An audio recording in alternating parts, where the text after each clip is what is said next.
survey, and then look at the Del Paso survey data one section at a time, and I think that's the best way. And then you'll have a chance to look at the item level numbers, and you'll be able to see what they said. And again, your observations or your input at this point is great. And then Diane has agreed to take notes, and so any input that you give now will be included in the conversation for your next meeting coming up, which sounds like a more of an opportunity to voice your opinion, but please feel free to do that today. So the survey has 8 dimensions, but we chose to focus on the ones that were most pertinent to the school's interests. And so the faculty were surveyed about their own relations, and that's not particularly pertinent as much to student reality as the faculty, so they processed that earlier today. We're going to look at student interactions. Again, the school looked at the decision-making ratings, and that's pertinent to them, and so less pertinent to our conversation today. But we'll look at the remaining 4 that are meaningful to us, which is the discipline environment, the learning assessment environment, social cultural environment, and the community relations. So those are the dimensions. All the dimensions have a series of items, and the items have structure. Oh, well, let's talk about the participation. So participation was relatively good, and I can open the chat. Yeah, so I'm going to leave the chat open. So that's probably a good place to begin. So the question is, will the slides be shared? And that's something that Damon, you might answer that question for everyone. I did. Okay. Yes, great. Okay, thanks, Aaron. So we'll all for each of the dimensions, there'll be a short description of what that dimension, how it's defined, and there are longer descriptions on our website if you want to know, and a great deal of information on the website if you were actually interested in following up. But this is a little bit more of the clip notes. So participation level was good. Most of the faculty took the survey, so there was no problem with the sampling for this faculty. Quite a few students took the survey, so the sampling again was very good. So almost 300 students took the survey. So the focus was 4th, 5th, and 6th grade, just to make sure that we have reliable data. 3rd grader data is a little less reliable, so it was chosen. 4th, 5th, and 6th grade were chosen as more reliable data. Not that they weren't interested in 2nd and 3rd grade data, but it's just a little less reliable survey data to get a sense of a school's climate. Parent data was decent. This isn't exhaustive sample, but it's not a bad sample. So many parents took this. So when you see the parent ratings, you'll see that they represent 43 and a little bit more parent survey. So across a sampling of different ethnic groups, and across pretty good sampling of grade levels. So again, we're pretty sure that sample is pretty good, but not, we can never be 100% sure with that size of a sample, but we can be pretty confident. So the structure of the survey is a little different. And if you recall, if you took the survey, or if you're going to look at the data today for the first time, you might recall, if you took it, that you were asked to respond to each item by selecting the response or the descriptor that made the most sense. We call this an analytic trait, rather than a regular agree or disagree Likert scale. And what we find is we get much more reliable data when we have students or teachers or parents agree to statements. It grounds the data and gets us a clearer sense rather than agree and disagree, because for a lot of reasons, but we can so yes, so the question came up in terms of the in the chat that we did ask parents for their ethnicity. We didn't ask students. So we don't have student ethnicity in the data. So that's something that we might consider getting next time. But just moving forward, we know that we've got parent ethnicity data comparisons, but we don't have that for students. So that's something where you can look into that deeper, and we have, and I've given that data to the leadership. So back to the items. So a top rated item would be a 5, and a low rated item would be a 1. So typically, schools tend to gravitate toward the middle ratings. That's just the way it goes for a lot of reasons, but that we won't talk about. But we could, if you guys are interested. I mean, at any point, if you're interested in the design or what something means, then we can stop, and please do unmute. I prefer people asking questions because it helps, I think, create a more dynamic presentation. So here are the numbers. So again, we've got 7 dimensions, and this is again from last early spring at Del Paso, and you've got, these are the teacher ratings with that overall mean. These are the student ratings with this overall mean, and the parent ratings with this overall mean. So do any of the participants have any initial thoughts as you look at the data, knowing that it's on a scale of 1 to 5?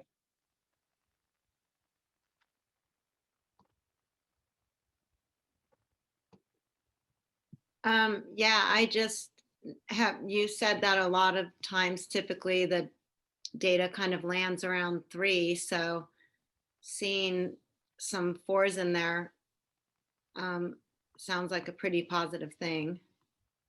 Yeah, absolutely. It is. And then just, actually, I'll just wait and see if it comes up later. Yeah, looking at this data without understanding the context, it looks positive, but I will say that the typical school with a public school with a profile of Del Paso probably would be more in the category of a 3.6-ish range. So you can see that teachers rated things very highly. Some of the things that you can see, the teacher relationships at the school and the level of collaboration at the school is very high. And there's a strong rating for leadership. So we aren't going to talk about those dimensions, but those things can be pointed out at this point. Also, if we look at the parent column, what we find is that parents are very positive about the school. So positive in those dimensions, and relatively across the board. And again, parent ratings tend to be pretty much on par with teacher ratings in most cases, maybe slightly higher, but usually again back in the lower in the maybe 3.7-ish range. So these ratings represent ratings a bump or 2 higher than a typical rating. The overall student rating is again a little higher, and we'll get into some of the particulars. Any comments before we move on? Hi, this is Magali. It's a little concerning to see that the parents, we don't attend the school on a daily basis, and of course teachers do, but we both seem to have we're seeing something different than the actual students who are living the experience.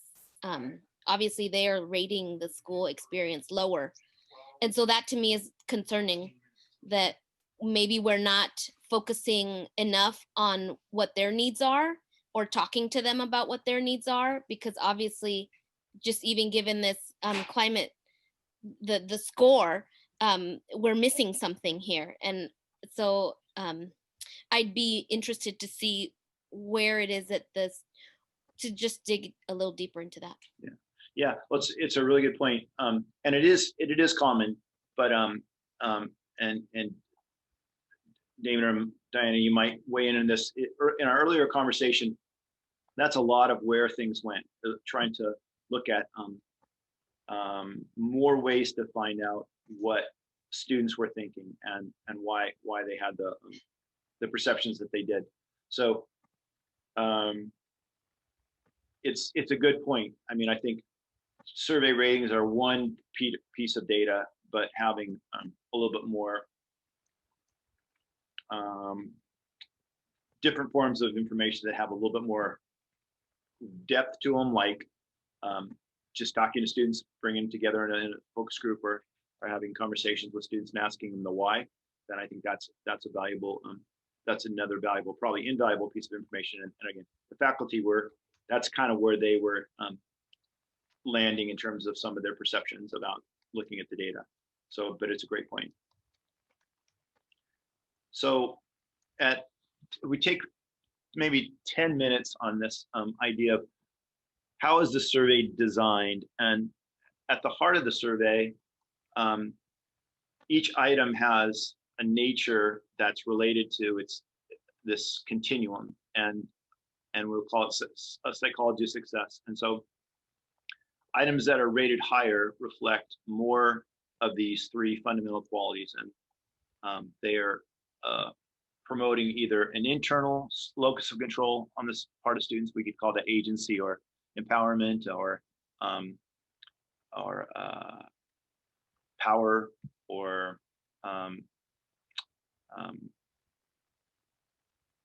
encouraging them to be independent, or feel a sense of their own initiative. And then we could contrast that to an external locus of control where we make them feel like they need to be doing what they're told, subservient and obedient, and or that they don't have any ability to control their destiny. So so that's built into each of the items. The second piece is that, are they encouraged to think about belonging and a sense of acceptance within the group, and a feeling of them being connected, versus feeling like they're on their own, independent, unsupported. And the third dimension is, do they feel a sense of growth orientation? So the more they try, the better they're going to get, and making mistakes is a fine thing, and it's about learning and getting better, and it's not about comparisons. And versus fixed ability, which is encouraging them to think about how they can do in comparison to other people, and where they are in a kind of a norm reference world where they're trying to be good at things and stay away from the things they're bad at, and and ultimately promoting kind of a fear of failure. So this is built into all the items, so you can see this logic as you look at the items. So when we see higher scores, we know a school is creating more of those qualities. So more internal control, more belonging, more connectedness, and more growth orientation. So those things can, again, if you want to go to our website and see longer explanations of that, and they're explained in detail. So if anybody wants to email me and get a longer explanation, or you can just Google it and it'll come up. So here's some. And John, you also share that in your report, and we'll share out the report to members of the community, as well as your PowerPoint. Okay, yeah. Sorry. But I think what you guys, I mean, just spoiler alert, I guess, what you'll find is that, and it wasn't a surprise to me at all to hear the faculty at the school having had this strong intention to create these things long ago, and consistently applying that intention over time. So it's not something where it's too haphazard. It is very intentional, which, just going back to those numbers, you don't get a 4.2 without being very intentional about this. It doesn't happen by accident, and it doesn't happen by effort. So let's just make that clear, that effort doesn't translate into high scores. Particular intentions do, and these are the particular intentions that we find that translate into better climates, healthier people. We could even talk about individual psychologies and how students with more of these qualities end up having vastly different adulthoods than those who have qualities more over here. But that's, again, we can talk about that, but it's a little bit kind of limited in time. So, and every teaching act promotes more or less of those qualities. So there's no neutral teaching act ultimately. And again, it seemed like the school had that, embraced that mindset. So what we find is that if we take the climate scores, again, 1 being low and 5 being high, and we compare it to achievement, this was just kind of a standard achievement level. And back when we had a standard achievement measure, we could map those. What we find is we can correlate almost perfectly the climate score to achievement. So while climate is a positive in and of itself, it's also a predictor of all sorts of things, like achievement, like student detention levels, conflict levels, bullying, all sorts of things. So we can diminish those the problem behaviors, problem variables, and we can increase the things that we like by focusing on the climate of the school, and also achievement too. So if we look at that correlation and plot Del Paso, we see that Del Paso's climate would predict a pretty high achievement relative to other schools, and so that tends to be the climate tends to be the more solid. Achievement levels kind of come and go, but it's hard to move your climate scores up. Any questions on that? That tends to be something that is pretty meaningful in our presentation, but I hope that you guys can see that we're not just trying to measure happiness at the school. We're measuring something that really fundamentally alters the school DNA. And I guess we're saying the DNA at Del Paso it's not about trying to make students happy, as it is fundamentally creating a more healthy, empowering, growth-oriented, connected institution. Is this broken down by race or income? So again, we don't have income data. We have parent ethnicity data, but all we had in terms of asking student questionnaire was gender. So we've got it broken down by gender. So that might be something, again, if there is a second survey, we might add that variable and look at that data. I mean, wouldn't that have been pretty important to include in a climate survey to see how students from varying backgrounds experience the school? And especially since you're talking about the correlation with their achievement, I would imagine that would be pretty important to include from the get-go. Well, I agree with you, and I think everybody would agree with you, and I think what we'd say is if we had to do it over again, I think we would put that in, but it for whatever reason it was not included in the first round. It was included for parents, but it wasn't included for students. For slide 14, would you mind putting that back up? Which slide? And were these all students or just the students that took the survey? Because my understanding of what you just explained is that this slide is comparing the climate to how well students are doing. Is that right? I'm sorry, could you describe the slide? Because my screen is cutting off because I'm trying to make this larger. So which slide was it? Slide 14. You're on it. You're on slide 14. Okay. So this was all students, and this is generally aggregate. So we just took all ratings by all groups and kind of put a general star there. Yeah. And who are the students towards the bottom of the arrow? Those are different schools. Different. So there are. So it's useful not so much for any of us here, but it's useful just if we're thinking about schools that this school exists. There's a school where the ratings were below 2 and the API was in the 10 percentile range. And what we can say about that school is they're doing different things than a school up here. And the school up here is doing different things than they are. So regardless of any other variable, if the climate is here the achievement's going to be here, and the student experience is going to be here. And then we could extend that to all sorts of other realities, like the student's future is going to be defined by that reality that they've had in school, versus probably a almost unrecognizable reality up at a higher point.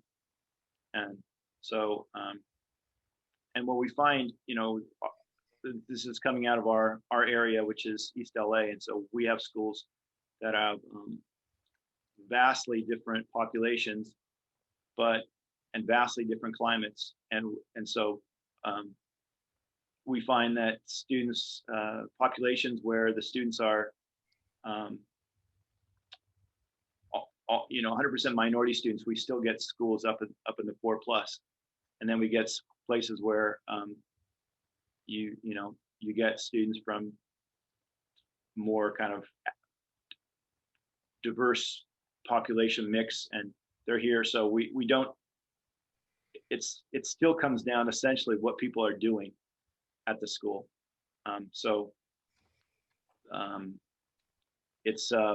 There's always a variable, right, of what people are trying to do and bringing in that dimension. But so something like creating a sense of community is going to require people recognize what it takes to create a sense of community, and creating a sense of empowerment is going to mean empowering people in ways that are meaningful and work for them. So it's not a generic process, but it is a predictable process. I guess that makes any sense. That you have to think about who your students are. And earlier in the day, when we're listening to the teachers, a theme that I heard over and over again was that they were thinking about their students one person at a time, making a relationship with one student at a time. And I think that's reflected in the data. And of course, you know, that's not every teacher maybe all the time, but that was what I heard a commitment to it. And again, I haven't visited the school, and we've got representatives at the school who can speak more about various things that happen. But I guess what I'd say is you can't get this number without a commitment to looking at your students and intending to empower them. Does that make sense? Yes. My only point was that not all the students are there. There's English language learners that aren't there. There are other students from low income backgrounds or that are from more diverse backgrounds, like you say, who are not up there with their scores. And so it's in, I just want to make sure that we reflect the reality and not just sugarcoat it. And so it was concerning to me to see that, oh yes, everything is fine, everybody's doing great, but this is not a disaggregated look at all of our students or how everyone is doing. So that was my only concern. Okay. Yeah. I mean, I'm here to kind of explain the climate data. The achievement data is probably a different conversation on some level, because I mean, the achievement data is going to reflect a lot more different variables. The climate data is going to reflect more what people are trying to do. Achievement data is going to reflect all sorts of things, and sometimes you've got difficulties in the achievement data that aren't that come because everybody's trying their best, but some things are just kind of a temporary limitation. So I'm not, that's editorial, but John, can I just clarify the purpose of this slide? And let me just make sure if I'm understanding it, that while you were doing your research with this slide, you found that there was a correlation between climate and student achievement overall at a school. And this was the relationship that this isn't necessarily, I agree with what Magali is saying, not every student at every school is going to be achieving at those rates, but the overall student achievement of the entire school, that there was a correlation with climate, and thus trying to show the importance of why climate is such a key part, that it does impact achievement. Yeah. Is that what? Yeah, that's really well said. Thanks, okay. Dan. So again, we're in the interest of limited time, just to help you understand how we think about how we situate the data, that we see all data, all school phenomenon on a roadmap where you could say high function versus low function is one dimension, and another dimension is how much the school's ethics are driven by trust, empowerment, and connection versus control, external authority, and comparison. And so when we look at that in a classroom, we kind of see it in terms of styles or paradigms. And what we would encourage people to do is think about the kind of style that's defining their classrooms. And so for this presentation, we probably don't want to dwell too much on this, but you might look at your own experience in schools and think, what kind of teachers did you have in school? Did you have more teachers who were dominating, trying to dominate everybody? Teachers who were really passive and let things happen kind of accidentally? And or teachers who were very teacher-centered and really organized, or teachers who were ultimately over time trying to empower students to be more self-directed and create a classroom community. And the conversation earlier in the day, I heard quite a bit of commitment to the top two, and especially the one style teaching. And what you find is that, what we find is that the scores, the climate scores, tend to fall in a pattern where when teachers do make a more of a commitment to the one style, the scores get better, and the two styles got a limited benefit. But when teachers commit to 3 and 4 style teaching, they're probably going to stay in a pretty low performing level. So the fact that Del Paso has gotten to a point where, in terms of their performance, they tend to rate in that one paradigm area, that one style area, more than they do in the two. And as we talked about earlier in the day, most schools in the district, and again, I know this sounds like it's something of a promotional video, but it's important to recognize that most schools in most districts, in most public school contexts, are in this world and dealing with things. And again, they're trying to do this, and as a result of trying to do this, they're getting this level of outcome: 3.0, 3.2, 3.3, and then commensurate achievement. The Del Paso's ratings are much higher in ticking into that 4 range. So what that implies is that they're trying to do different things, and they are doing different things. So they didn't pay me to promote them, but I want you guys to recognize that the difference between being a student in this school and being a student in this school is dramatically different. It's dramatically different. And as you look at the data, I think you're just going to see where the students recognize that. So any questions on that? We don't have too much time, but any questions on just the idea of the kind of the global landing point of the school? We'll get into the particulars at this point. And again, any of this is explained more fully on our website if you want more further explanation. But it tends, once you kind of look at this long enough, you can kind of say, yeah, I kind of get where it's going. So again, the different styles of teaching are different, and there's a kind of predictable path as schools get better. They tend to get better in this direction. For some reason, that's just the way it goes. And we've probably surveyed maybe 500 schools by now, and they all tend to kind of fall on this pattern. So let's look at the student interaction data. So students interaction, again, is peer interactions, peer-to-peer interactions, and how the students view the way that the school supports them, or how they're intending to get along. So again, staff tended to rate this area pretty highly.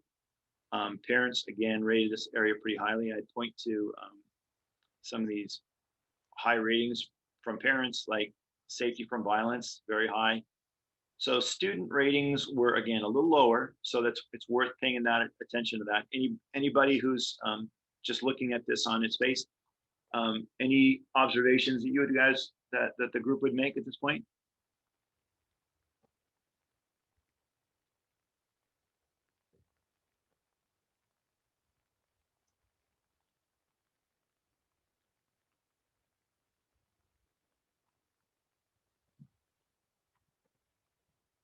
So just to put in context, the students' sense of community, that's a pretty high rating relative to other schools.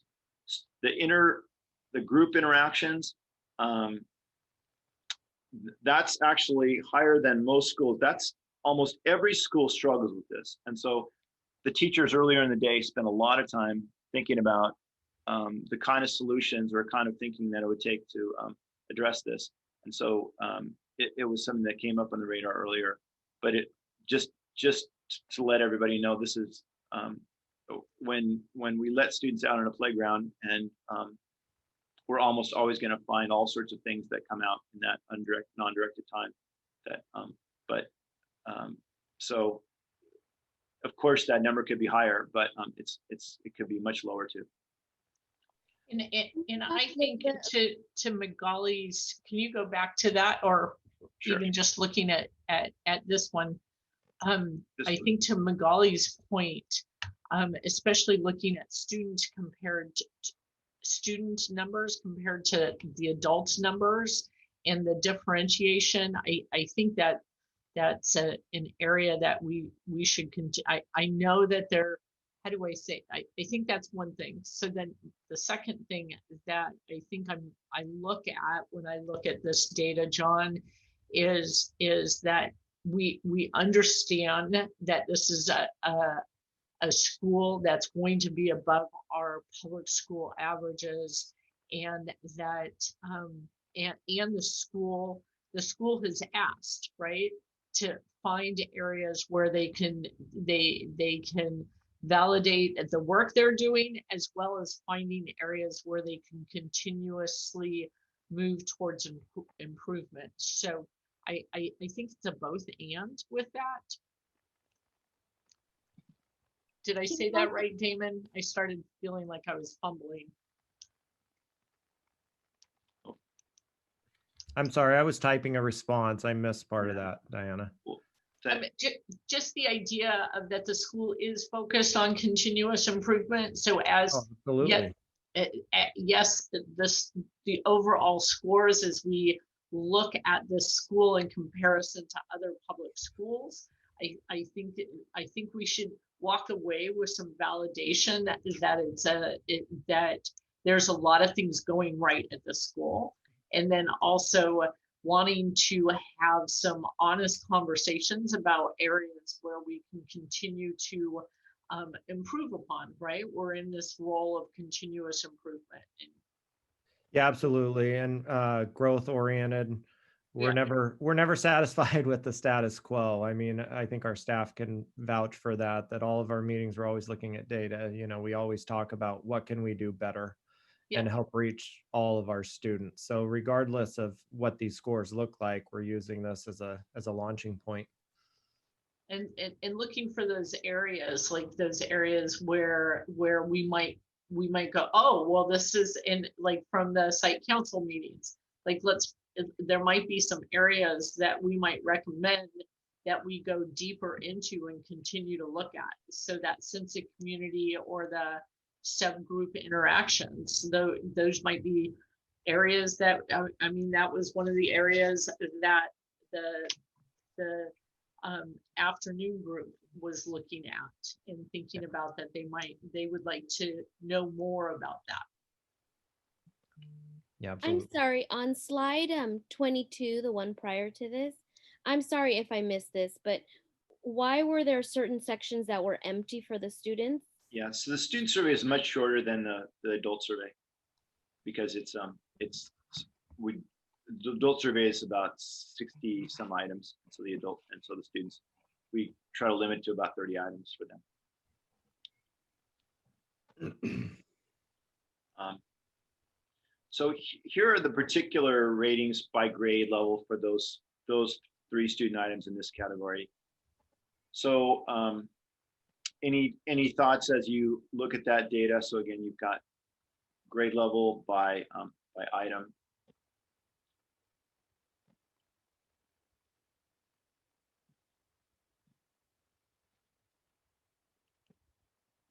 One of my curiosities is my wonderings is around what's going on as we move up the grade level. So maybe even looking at possibility of really helping support our 5th and 6th graders, or not support, maybe that's the wrong word, but learning more about their lived experience so that we may support them in more explicit ways around sense of community and subgroup interactions, especially as they're moving into adolescence, right? I mean, it just seems like a very developmentally appropriate area to look at. Other thoughts? I was just trying to start the conversation. Sorry, I do not mean to.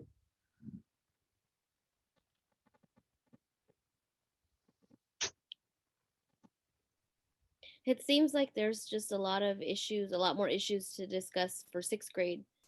All of their scores are below the other scores. And like you said, Diana, they're hitting adolescence and they're a lot more aware. Yeah. And they can read a lot more into people's interactions and facial expressions and body language. They're a lot more just aware, and they're learning how to navigate that. And so I'd be very curious to kind of dive a bit more into that. Absolutely. I was also thinking it might be a bit related to even 6th graders still existing kind of in more of an elementary model, you know, a school that's K-6 as opposed to 6th graders who might be functioning at a middle school. So there might be even some feelings around 6th graders who might need something a little bit different at our school than maybe what we've been traditionally offering. So I don't know, that's just a thought. That would be a great question to ask the kids, right? Yeah. The 6th graders. I like that. Yeah.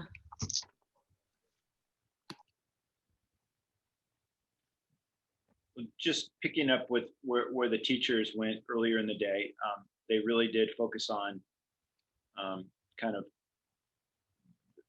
the question of why there, and then how they could get more information about why that number was the way it is. But there are a lot of good explanations for that probably that aren't for sure. We don't know for sure, but there are potential explanations for that. But I'll just say again, it's so common to have this phenomenon that as grades go on, whether it's 6th, 7th, 8th grade or 4th, 5th, 6th grade, that by the time they get to the last grade, the group interactions gets a little bit more strained, and not that that's an excuse, but it's a really typical phenomenon. So but it's worth, I think the teachers felt it was worth pursuing as an area. And Diane, Damon, you might note, my thought is that it's the online teaching environment and the live teaching environment are so dramatically different that it's pretty difficult to start that conversation now about what's going on now. It really is about the ultimate return of students, and then what would we do, and then have them think about their reality then more than online. Online's kind of a different world with different challenges. Yeah, I agree. I think we would get different answers and responses now in areas to improve and focus areas than we would get once we return.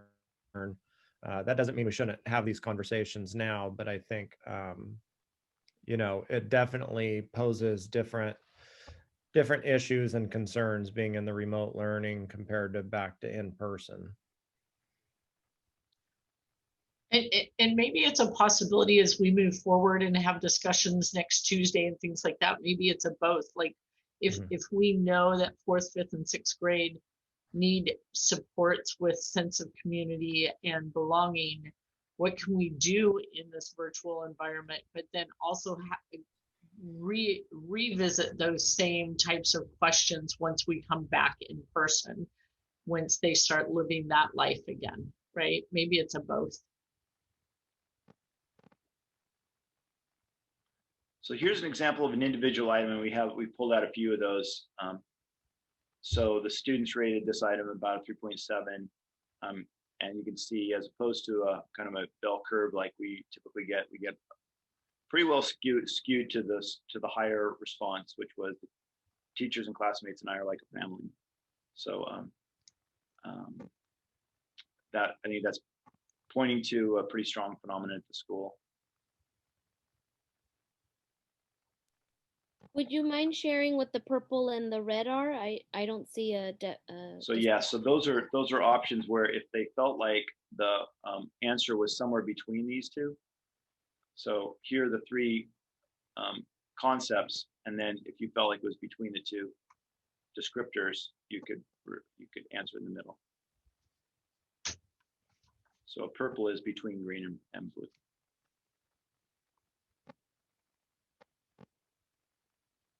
That's still, although the score overall is fairly high, I mean, that's still a big chunk of group of students in the latter half, Yeah. in the last third. That's a third of them.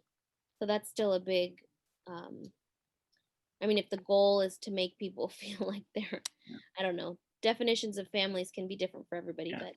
but yeah, just again, just more questions rather than answers. Yeah. And again, the faculty did tend to focus on the slow range, you know, how many students were answering the low range, and this number represents about maybe 12 to 13 students, and I think that's where a lot of people's eyes went and their kind of thoughts went, is like, what's the reality, what's the experience of those 13 students, and then again these maybe 15 students. So it doesn't discount that most students had this experience, but these students are having this experience. And then again, put downs. So the teacher's response to put downs was mostly in this kind of middle to high range, between students are pretty comfortable with put downs to students accept zero tolerance for put downs. So none of the faculty saw students as doing this regularly, leading to a lot of kind of tension. So the students didn't have an item related to put downs in the survey, so we don't have that data. But the parents, again, when the students go home and talk about school, then the parents aren't hearing students getting put down for the most part. This was the parent rating. So when you guys were asked, again, 7% is probably 15 students or so. So some students felt that way. So about 15 students felt that way, and about, oh, excuse me. Yeah, well, yeah, in terms of students. But that's actually just two parents, and that's one parent.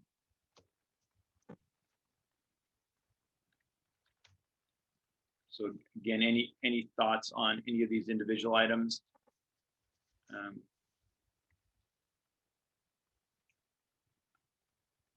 I didn't pull them in any really specific reason, except to kind of illustrate a few key areas. They're not intended to tell a story. I'll just say that when we do this at most schools, there is a story. There isn't really because usually the story involves some fundamental thing that's kind of driving the problems, and that's so there isn't a theme of a problematic theme in this data. Nobody wants anybody to answer these questions at the low end, and so we're not neglecting those phenomena, but I think that the fact that you don't have a typical profile means that a lot of students are feeling things that you'd want them to feel at school. So here's an area. So yeah, so the staff felt like the students, for the most part, got along, regardless of group. Students, a little lower. So you might look at this data related to different groups of students. So this was the student rating on getting along with students of different groups.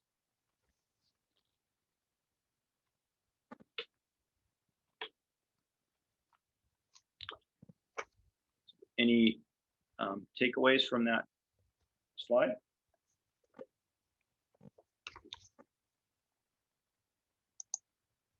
I'm sorry, and the one just before that was the teacher's perception, is that correct? Yes, Okay, this is teachers. got it. So just about all ratings in the high end.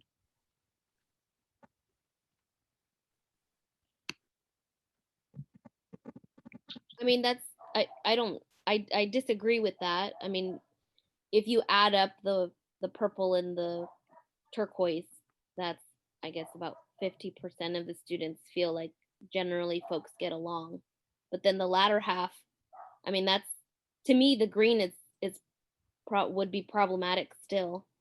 If we're talking about everybody gets along, which or everybody's friends with everybody no matter what you look like or where they're from, like that doesn't reflect that to me. So if that's the goal, so that this is, to me, again, more questions rather than answers, but something that deserves some attention. Yeah. I would agree with you, Magali. I think I look at this data and then I also think about the diversity of Del Paso Manor and knowing how diverse the population is. And so then I think the questions that kind of come to mind is, how are we explicitly supporting our students in understanding identity and diversity, and allowing them to build the, how are we similar, how are we different, and how to build a community from that, right? Those are things that I think about when I look at this data.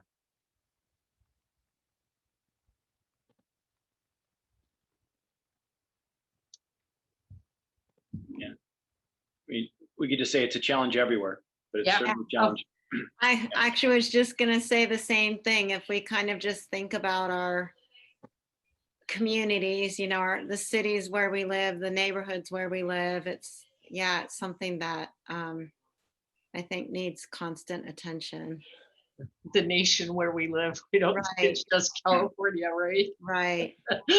And I was just interested in some of the data. Was any of it specific to location or time?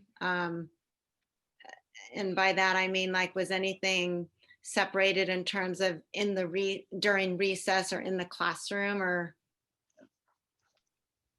Typically, I guess what I read into the data is that this tends to be more, well, it tends to be, the experience tends to be more about recess, but causality can be affected greatly by what happens in the classroom. So I go there, but in terms of when I look at this data, I think students are looking at recess more than classroom, but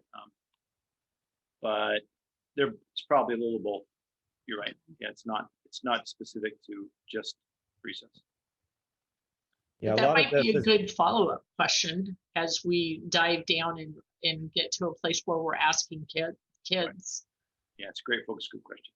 Yeah, a lot of this is really giving us great information for that next steps, what questions to ask, who to ask, how to facilitate that, because it gives us a lot more questions and areas to focus. So okay, so we've got quite a few more dimensions to go through. Again, leadership score tend to be pretty high. I'm sure when your children come home and talk about school, a lot of what they're talking about is things that either, you know, how discipline and management relate to their life or other students in their classroom. And so, again, we find this, and it's statistically the most predictive of school ratings. So the students had a few more items in this rating. Teachers rated this overall at about a 4.3, which is, again, high. Parents, you know, there's some really high parent ratings. Things like consistency of expectations is really pretty 95 percentile-ish kind of rating. Same with level of classroom function. We typically don't see that. And then things like asking whether the goal is self-direction or ultimately compliance. And so when parents are saying that it's more about self-direction ultimately as the goal, then that says a lot. So, but to your point, Magali, the parents don't always know the experience of students, but they know what they hear, right? So this is secondhand. Firsthand, not that we're asking exactly the same questions, but student ratings were still relatively good. But does anybody see anything in the data that kind of jumps out at them there? I'd be curious to hear a bit more about the teachers and staff on the consistent discipline policy. Yeah, I'm happy to address that. Yeah. Yeah, a typical discipline policy when you're looking for consistency is if a kid does this, this is the consequence. So knowing ed code, if you've looked at ed code, a lot of different things call for suspensions. If we followed it consistently, we would have a lot of suspensions for behaviors at a lot of schools across the district. What we found, though, in the past is often suspension doesn't lead to a change in behavior. Oftentimes it reinforces behavior, as students are often trying to get out of work avoidance, or something else along those lines that causes the behavior. So we attack discipline and management kind of as on an individual basis, getting to know the kids and finding out what works for each kid. So a consequence for one kid might be a reward for another. So we try and tailor it to meet the needs of each kid. And so the kid's an active part of it, and then they're learning from it and not repeating the behaviors. So that's why that one is lower. And then I would say others are higher, because a lot of what teachers are doing, what we're doing in the office, it's hopefully bringing about a change in behavior, but it doesn't necessarily be consistent from student to student to student. Does that make sense? Yes, it makes sense. Thank you. Yeah. I guess I'm also curious, was that, I don't remember what the question, or I guess I wouldn't know at this point what the question was, but was this just an observation by teachers and staff to say, are the policies applied consistently, yes or no? Or was this an issue that they felt like needed to be addressed? Does that make sense? All the items are standard items. Yeah. So there were no requested items. So here's what that item looked like. It's kind of it's just lucky that we had that loaded up, but here's what that item looked like.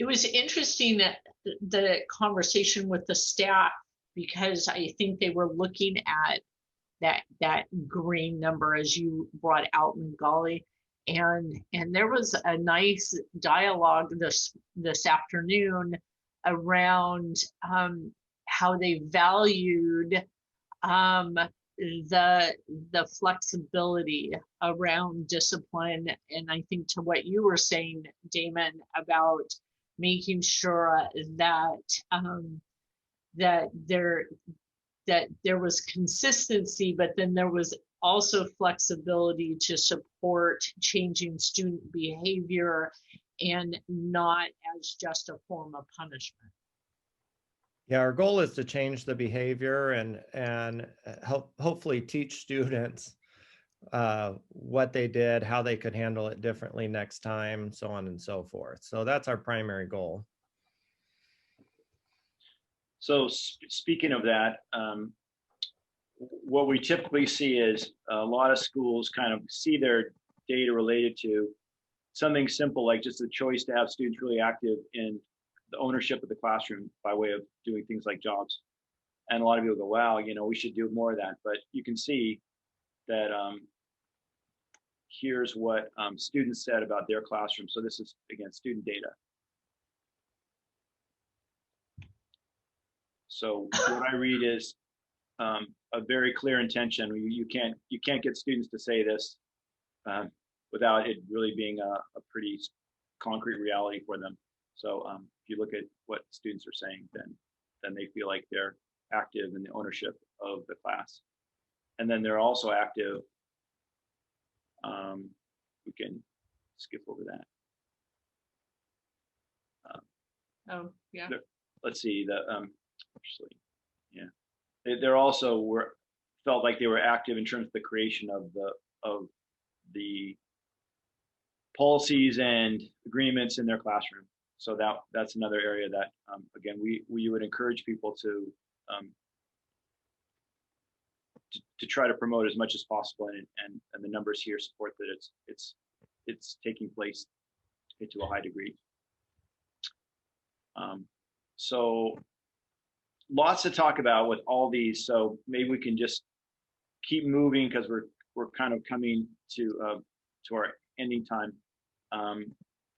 But here's the data from the instructional section. Again, you've got the student ratings here. You've got the adult ratings here. Anybody, any thoughts, I guess, looking at the data on its face here?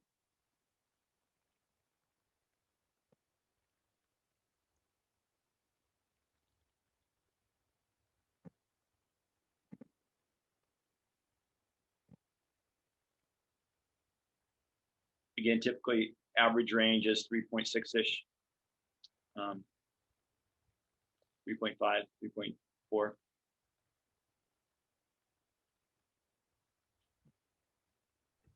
The principal forgot to answer a question, so that brings his rating down. Oh, yeah, right. That's right. What, 0? Yeah, I'm not sure what happened there, but. Well, because you're just one person, it didn't affect this number very much. Yeah. So, but it did affect this number a lot. Yeah. So, so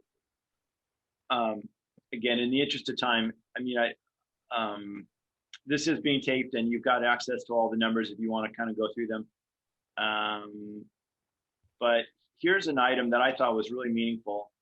That one of the things that what we try to help schools understand is that if their messaging and their systems don't encourage students to think about effort as their primary goal rather than on-task behavior or completion, when students think about completion and on-task behavior, you're going to get scores that are pretty much bell curve.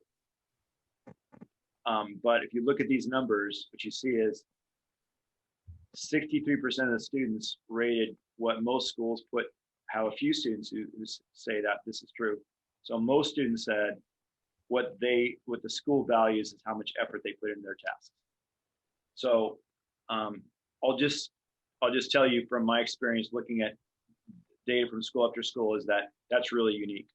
Mm-hmm. And it's also a tell. It's a tell that the school, it's like the jobs number, it's just like the jobs item. When the students are saying that, you know something's happening at the school that there's no way. First of all, in all cases where this is true, you're going to get high numbers, and in all cases where this is true, you're going to take care of a lot of other problems. So, and it's really difficult to create that. it takes a lot of time. It takes years. You guys all know as parents that telling someone something one time doesn't really make it true. It's got to be something that you do every day. So I guess we're moving through our data. So this is another area probably where we have a lot of attention. Students, social emotional culture, again, parents and teachers kind of on the same page. Students with a lot of high ratings, but any thoughts, items here that stand out to you or that are notable, or comments you'd like to make here as we kind of come up on our time? So I think the lower scores in this one kind of go hand in hand with those areas around the subgroup interaction, and then the commonness of abusive language. I just from my experience of your data, oftentimes when one of those is lower, I see the other one lower. Like there's some commonality between these two areas. That was just my observation. I don't know if I'm right. yeah, I mean, I think it, and they tend to be low everywhere. Yeah. I think people have made that comment that it's part of the norm of being 12 years old or 11 years old these days.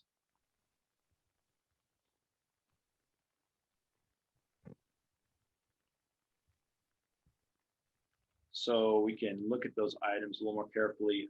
So teachers' perceptions that most students either came to adults or they felt empowered to tell their peers to stop using abusive language. The students, here's the students' perceptions of that. Again, there's a lot of unanswered questions in there as we look at it more closely.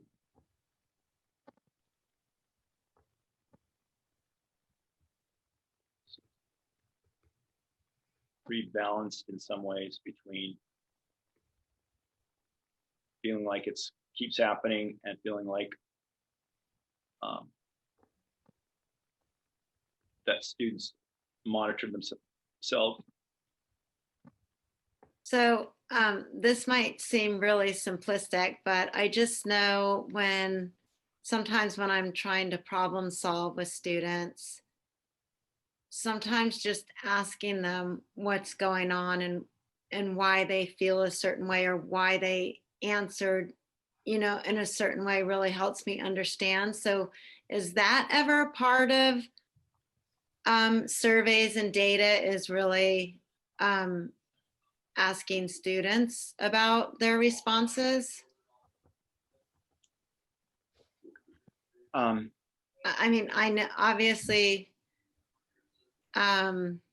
So I think that's part of the plan with site council is that actually after looking at this data and then looking at the survey, the district survey data is actually coming up with a couple areas of themes, and then finding like the questions that you've brought out, some great questions around wondering around the student interactions and wondering if the students are feeling those ways both in class or just at recess, or like going deeper into those and getting to those whys, right?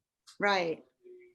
I think that's our intent with our plan around this is that this is a high level overview.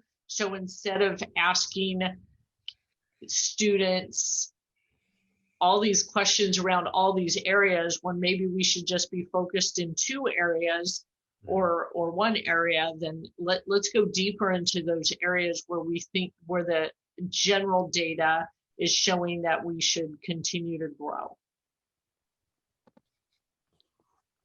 Did I say that right? For the site council members? And Diana, at least one school where Diana we just took students at lunch and asked them questions, and just got a wealth of information from, Oh, especially related to some of the interpersonal and intergroup dynamics. And sounds like that was a popular idea among the teachers. It doesn't take much, you guys, and I do it with my students, and they're 30, so it's valuable.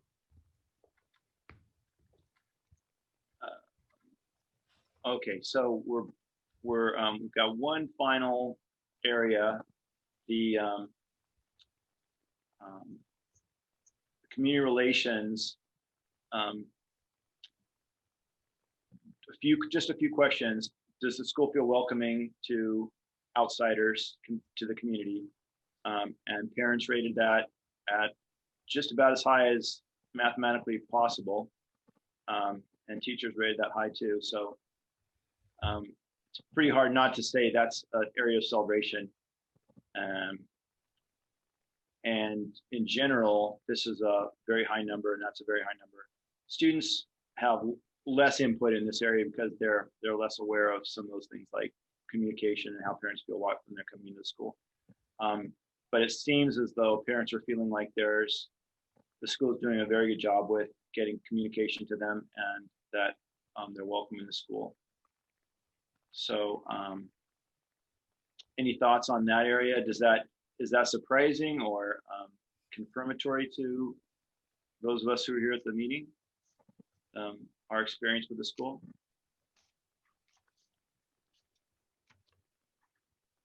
Can you remind us how many parents again? About 47.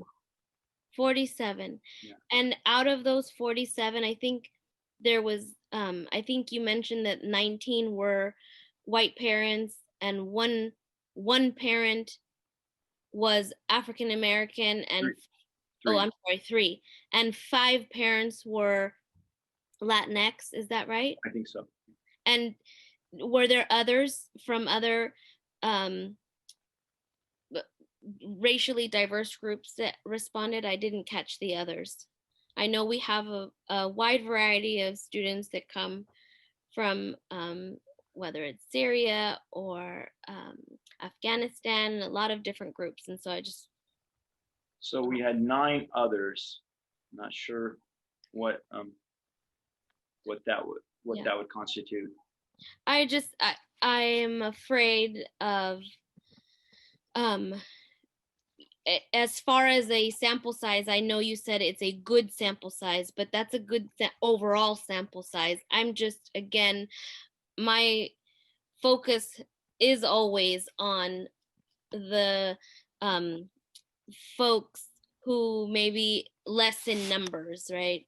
Or folks who are, I know the majority of students are probably European or Caucasian, as you state in the parent participation form. So again, my focus is on making sure that we get a real view of what the non-majority feels. And so I'm just concerned that the overall, although it's great, the overall number is great, I'm just, again, concerned about the disaggregated feelings. So we do have disaggregated data for parents, and we peeked at that. We didn't.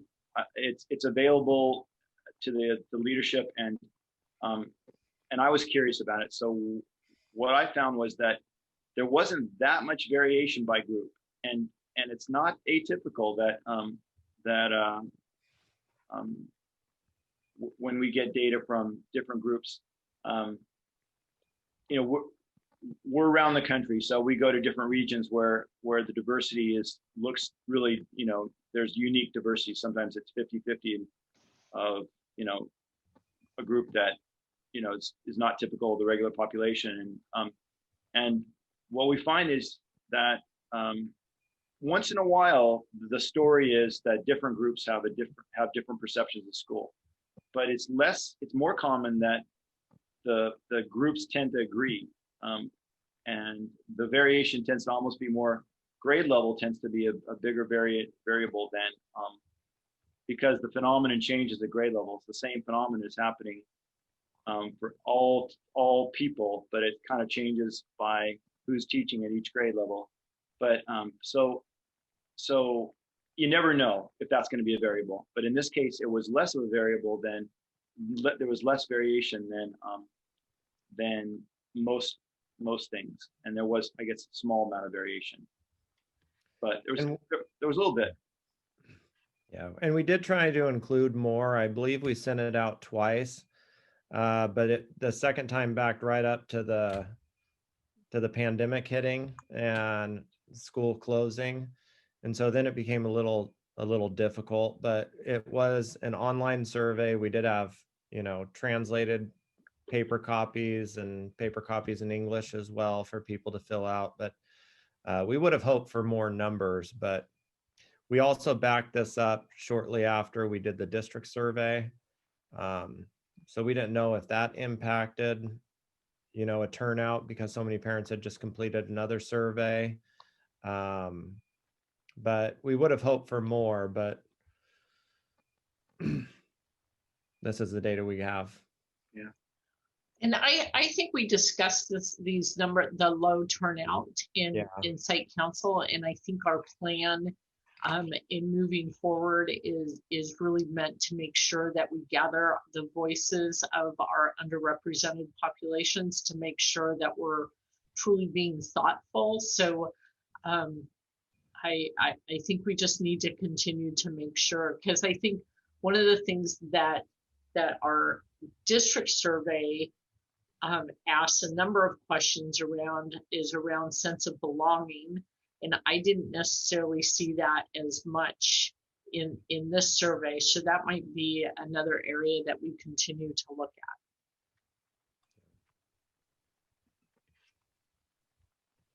at. And then with the other, so this was a survey that was created particularly for Del Paso Manor. Is that correct? No. Yes? No, it's the Alliance for Study School Climate. That it's a. Got it. Okay, so that other couldn't be broken down on the survey itself to represent the populations at our school? We just didn't ask it when we were making modifications for the survey. Because that would be really interesting to me, because we do have such large populations of families. It just would be interesting if we could break it down a little bit more. And I think that's where we're going to be I think our hope working with site council is to make sure that we're very strategic as we go deeper, to make sure that we're being very cognizant of making sure we're getting all voices and understanding all voices and bringing them to the table in helping us make decisions as we move forward.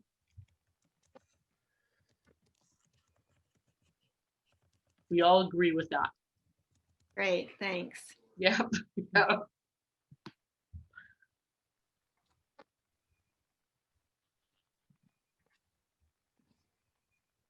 Are we wrapping up here, sir? So I guess I would leave it on this slide.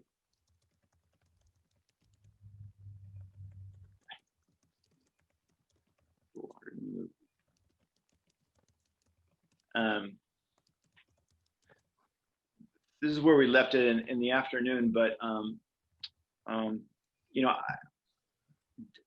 survey data is really valuable to get a broad sense. And the nice thing about survey data is that you can put it into a context like this, and so we can tell when a general phenomenon is happening here. We know a lot of things about the school generally, but we don't know a lot about each individual student's experience, right? So that isn't something we can tell from a general survey. So and I think that sounds like the school is committed to getting to know some of the variation of, even though a school can be up here and there can be a student who feels like they're isolated and unappreciated at their school. So that's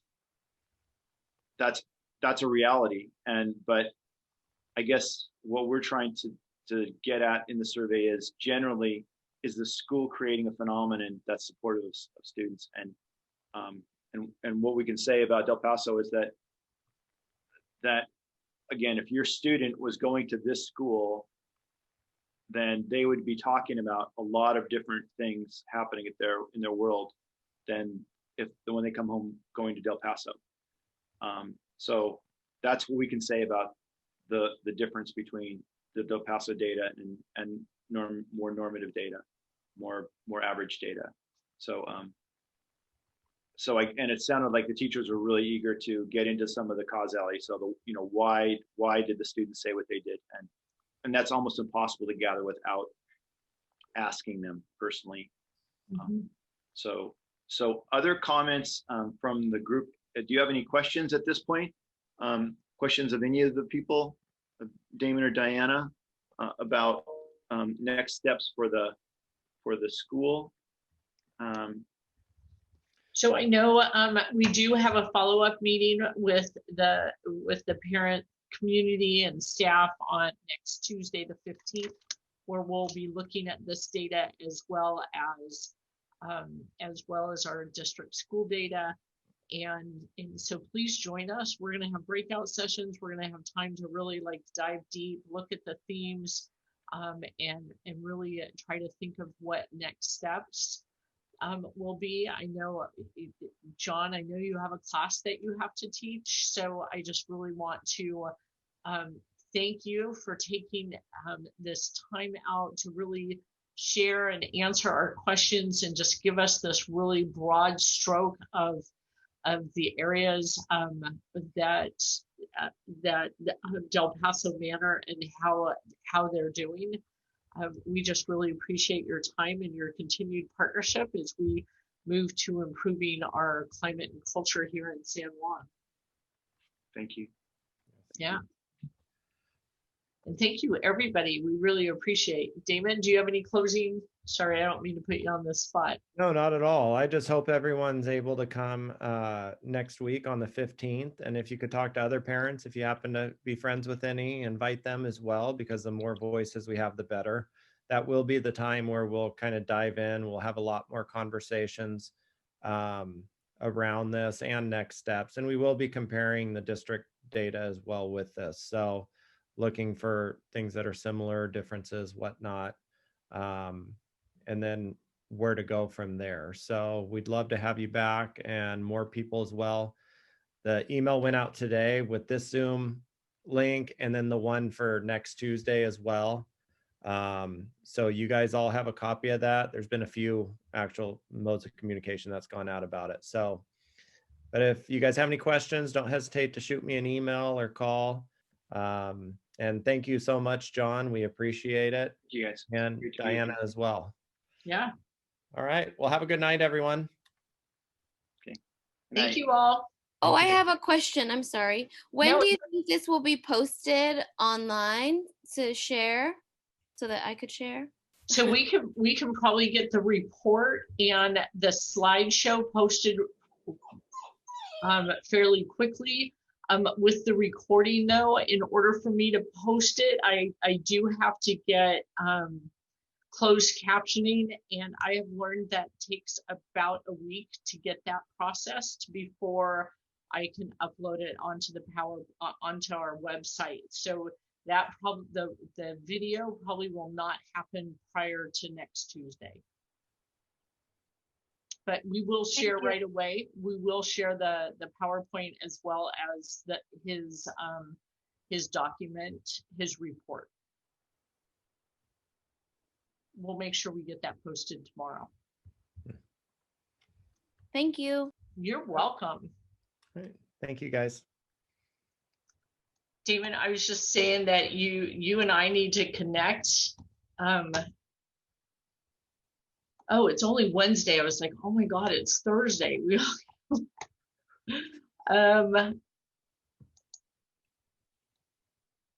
What's your Monday look like? Like between 12 and 1? Are you open between 12 and 1 on Monday?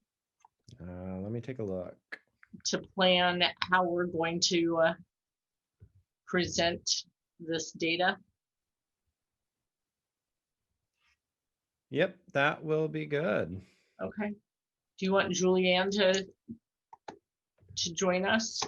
Yeah, she would like that. She had surgery today. That's why she wasn't able to be here, but she was hoping it was going to be recorded so she could take part in it. And then, yeah, please include her. Oh, I guess I can stop